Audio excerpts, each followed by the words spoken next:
رب العالمین والصلاة والسلام علی سید الانبیاء المرسلین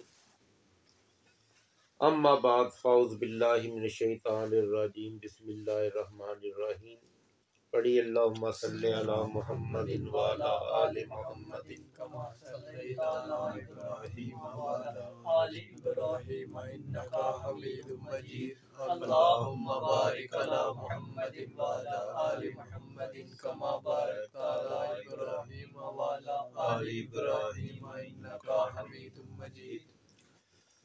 حضرت موسیٰ علی نبینا علیہ الصلوۃ والسلام نے اللہ عز و جل کی بارگاہ میں عرض کیا کہ مالک و مولا میں تمہیں کہاں ڈھونڈوں، کہاں تلاش کروں؟ تو اللہ عز و جل نے ارشاد فرمایا موسیٰ نہ میں مشرق میں ہوں نہ مغرب میں، نہ کسی سمت میں، نہ آسمانوں میں نہ زمینوں میں، تو پھر تجھے کیسے تلاش کروں، کہاں تلاش کروں؟ فرمایا شکستہ دلوں میں، ٹوٹے ہوئے دلوں میں۔ یہ جو ٹوٹے ہوئے دل ہوتے ہیں نا، یہ بہت خاص ہوتے ہیں، ان کے اندر رب عز و جل کا عرش ہوتا ہے۔ تو نبی کریم صلی اللہ تعالی وسلم نے فرمایا کہ مومن کا دل رحمان کا عرش ہے، مومن کا دل رحمان کا عرش ہے۔ مومن کا دل رحمان کی دو انگلیوں کے درمیان ہے کہ الٹ پلٹ ہوتا رہتا ہے، یہ الٹ پلٹ بھی ہوتا ہے، کبھی یہ سیدھے راستے پہ چل پڑتا ہے اور اچھائی کی طرف گامزن ہو جاتا ہے، اور کبھی یہ برائی کی طرف گامزن ہو جاتا ہے کہ یہ مومن کا دل رحمان کی دو انگلیوں کے درمیان۔ جب رحمان اپنی انگلی کو کنورٹ کرتا ہے تو پھر شیطان حملہ ور ہو جاتا ہے، جیسے کہ حدیث پاک میں آتا ہے کہ شیطان یہاں پہ بیٹھتا ہے اور اپنی سونڈ جو ہے بندے کے دل میں ڈالتا ہے اور پھر وسوسے پیدا کرتا ہے۔ تو وسوسے کب پیدا ہوں گے؟ جب شیطان اپنی سونڈ جو ہے ہمارے اندر دل میں ڈالے گا تو تبھی ہم گمراہ ہوں گے، خراب ہوں گے، کم عقل ہوں گے، اور ہم جو ہے وسوسوں کا شکار ہو جائیں گے۔ اور جب پھر رحمان آتا ہے تو شیطان بھاگ جاتا ہے، پھر ہم نماز، روزے، عبادت، ریاضت کرنے میں مشغول ہو جاتے ہیں۔ لیکن جو ہی ہم غفلت کا شکار ہوتے ہیں، اللہ کا ذکر چھوڑتے ہیں، غافل ہو جاتے ہیں، تو پھر شیطان جو ہے اپنی سونڈ جو ہے ہمارے دل تک پہنچاتا ہے، یہاں سے ہمارے دل تک سونڈ پہنچاتا ہے اپنی، اور پھر وسوسے ڈالتا ہے۔ جو ہی ہم کہتے ہیں اللہ، وہ اپنی سونڈ کو پیچھے کر لیتا ہے اور بھاگ جاتا ہے۔ جو ہی ہم کوئی اللہ کا ذکر کرتے ہیں تو وہ جو ہے وہاں سے فرار حاصل کرتا ہے اور جو ہے وہ چلا جاتا ہے، تو رحمان عز و جل آ جاتا ہے، یعنی کہ اس کی رحمت آ جاتی ہے۔ اب دیکھیں کہ ہم نے دیکھا کہ ٹوٹے ہوئے دلوں میں رب ہے، شکستہ دلوں میں اسے ڈھونڈو۔ ٹوٹنے والے دل جو ہوتے ہیں کچھ خاص ہوتے ہیں، ان کے اوپر عنایات کی بارشیں بڑی ہوتی ہیں، ان کے اوپر فضیلتوں کی بارشیں بڑی ہوتی ہیں، ان کے اوپر قرب کی بارشیں بڑی ہوتی ہیں، اور وہ بندے جو ہوتے ہیں انعام یافتہ ہوتے ہیں۔ تو نبی کریم صلی اللہ تعالی علیہ وسلم نے فرمایا، وبارک وسلم نے فرمایا کہ جب تم کسی کو خاموش دیکھو کہ وہ گمسم ہے، خاموش ہے، چپ ہے، تو اس کے پاس بیٹھو کہ وہ صاحب حکمت ہے، اس کے پاس سے حکمت کے موتی لے لو۔ تو فرمایا حکمت جو ہے مومن کا گمشدہ خزانہ ہے، اسے تلاش کرو۔ اب جب بندہ خاموشی کے ساتھ اپنے رب کے دروازے کو کھٹکھٹاتا جاتا ہے، وہ دروازہ تو کبھی بند نہیں ہوتا۔ حضرت رابعہ بصری رحمۃ اللہ تعالی علیہ کے پاس کچھ لوگ آئے اور انہوں نے کہا کہ اللہ عز و جل کے دروازے کو روزانہ دستک دینی چاہیے۔ دروازے کو جب ہم روزانہ دستک دیکھتے ہیں تو دروازہ کھل جاتا ہے، کبھی نہ کبھی تو اس کی رحمت سے دروازہ کھل جائے گا۔ ہمیں چاہیے کبھی تہجد پڑھے، کبھی نمازیں پڑھے، کبھی عبادات کرے، کچھ کرے، اس کے دروازے کو کھٹکھٹائیں، تو کیا ہوگا کہ کبھی نہ کبھی تو دروازہ کھل ہی جائے گا۔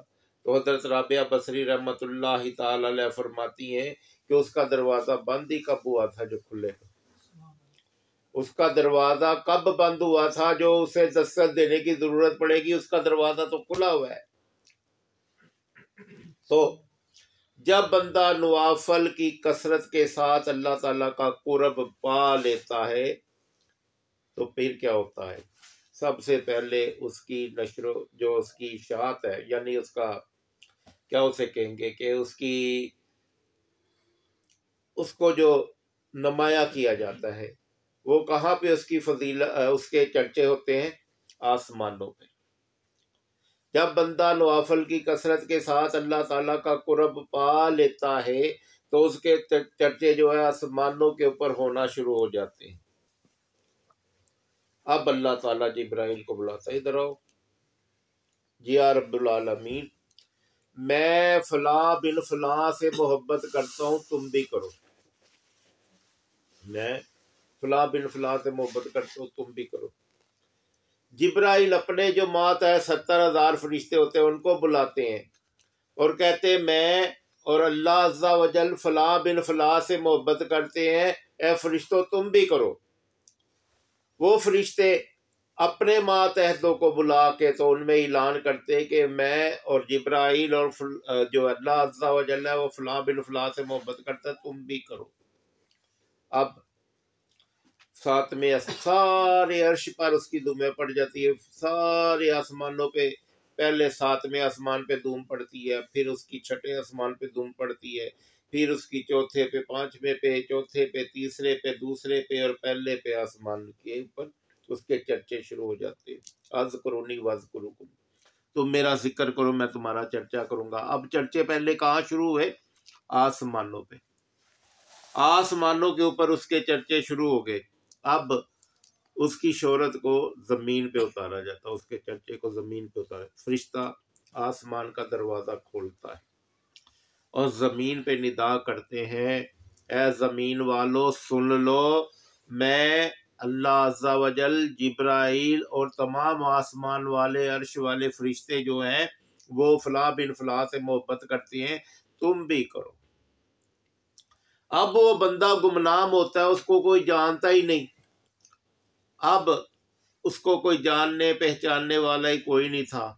اب ایک بندہ اس کے پاس جاتا ہے، وہ کہتا ہے میرے سر میں درد ہے، مجھے فلاں بیماری ہے، مجھے فلاں تکلیف ہے، وہ دعا کرتا ہے، اس کا معاملہ رفع دفع ہو جاتا ہے۔ اب وہ دوسروں کو بتاتا ہے، اس کا چرچہ اب زمین کے اوپر پھیلنا شروع ہو جاتا ہے۔ اب یہ بھی ہوتا ہے کہ اللہ تعالیٰ نے کسی کو ضلع تک رسائی دی ہوتی ہے، کسی کو ملک تک رسائی دی ہوتی ہے، کسی کو ورلڈ تک رسائی دی ہوتی ہے، کسی کو گلیوں تک رسائی دی ہوتی ہے۔ یہ اب اس کے اپنی جو ہے وہ معاملات ہیں کہ اس کو اللہ تعالیٰ کتنے قرب کو وہ پھیلاتا ہے، کتنے علاقے میں پھیلاتا ہے۔ تو پھر اس کا چرچا زمین پہ ہو جاتا ہے، لوگ اس سے فیض یاب ہونا شروع ہو جاتے ہیں۔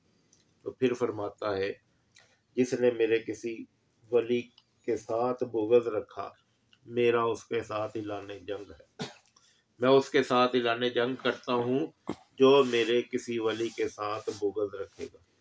تو یہ ولایت یہ کام کاج سے نہیں آتی، یہ فن سیکھنے سے نہیں آتی، یہ اللہ تعالیٰ کی عطا ہے، کسی کو بھی مل جاتی ہے، بغیر پیسوں کے بھی مل جاتی ہے، بغیر خرچے کے بھی مل جاتی ہے، بغیر عبادت کے بھی مل جاتی ہے، بغیر مجاہدے کے بھی مل جاتی ہے۔ اس کا کرم ہے، جس کے اوپر کر دے ہم کیا کہہ سکتے ہیں کہ نہ کرو؟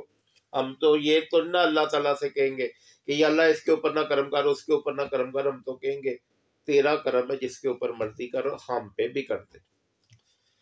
اب جہانگیر کو جو ہے وہ بڑی جستجوئی روڑے شاہ کی ملاقات کی، تو جب بڑی جستجو ہوئی تو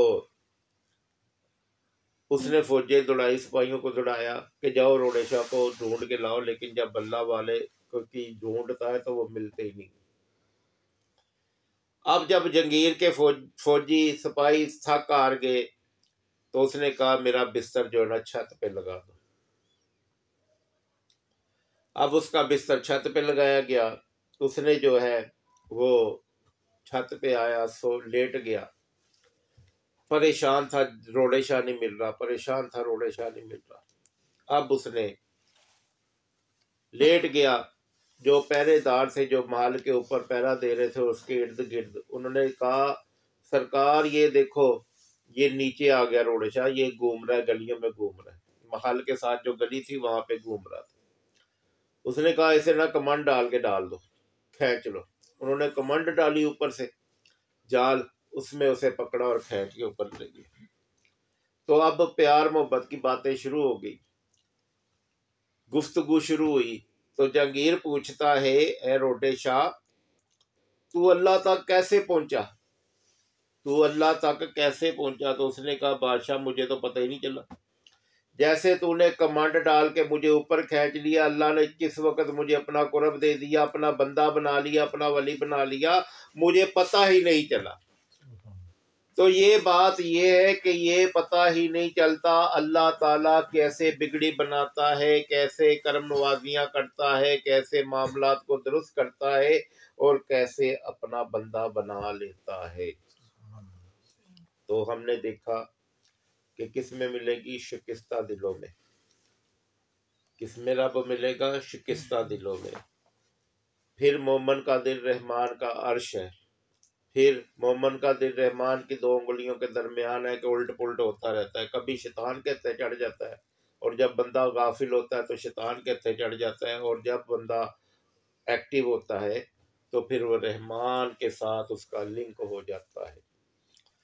اب دیکھیں کہ حضرت با یزید بستامی رحمت اللہ تعالی علیہ،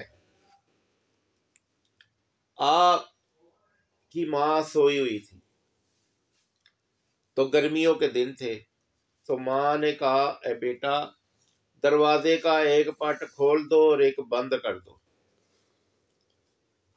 تو آپ رحمت اللہ تعالی علیہ نے ایک پٹ کھولا اور دوسرے کو بند کر دیا۔ تھوڑی دیر بعد خیال آیا کہ ماں نے پتہ نہیں سیدھا پٹ کہا تھا کہ الٹا پٹ کہا تھا، کبھی سیدھے کو کھولتے الٹے کو بند کرتے، کبھی الٹے کو کھولتے سیدھے کو بند کرتے، اور اسی طرح آپ کی ساری رات گزر گئی۔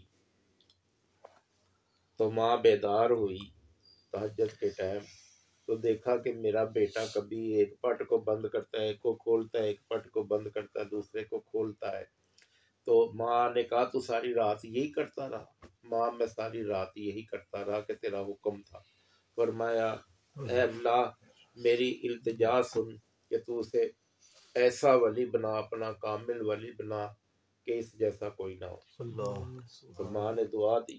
دوسری روایت میں ہے کہ ماں نے بیداری کا اظہار کیا، سوئی تھی تو پیاس لگ گئی، آواز دی ہے با یزید جی ماں جی مجھے پانی پلاؤ۔ جب گڑھے کی طرف لپکے تو گڑھے میں پانی نہیں تھا، دوڑے اور پانی لے کے آئے، گڑھا بھر کے کنویں سے پانی لے کے آئے، اتنی دیر میں ماں سو گئی۔ جب ماں سو گئی تو آپ رحمت اللہ تعالی علیہ نے وہ پیالے میں پانی ڈالا ہوا تھا، اور سخت سردیوں کے دن تھے، اور بہارا کا موسم بھی آپ کو پتہ کیسا، سخت سردی کے دن تھے اور وہ سرد علاقے تھے، تو آپ ایسے پیالہ لے کے تو ساری رات کھڑے رہے۔ وہ جو پیالے کے ساتھ قطرے لگے ہوئے تھے نا، وہ جم گئے آپ کی تلی کے ساتھ۔ تو وہ برف جو ہے تلی کے ساتھ جب جم جاتی ہے جیسے ہی، تو وہ جو نا جم گئی، پیالہ ہاتھ کے ساتھ چپک گیا۔ ماں جب بیدار ہوئی تو اس نے کہا اے بیٹا تو اس وقت سے پانی لے کے کھڑا ہے؟ کہتے ہاں ماں پر پانی لے کے کھڑا ہوں۔ ماں اتنی خوش ہوئی، ماں نے دعا دی کہ یا اللہ اس کو اپنا قرب عطا فرما، خاص قرب عطا فرما۔ تو ماں کی دعا سے جو ہے اللہ تعالی عز و جل نے انہیں اولیاء اللہ میں بہت بڑا مقام عطا فرمایا۔ اللہ تعالیٰ سے دعا ہے کہ اللہ تعالیٰ ہمیں عمل کرنے کی توفیق عطا فرمائے۔ وما علینا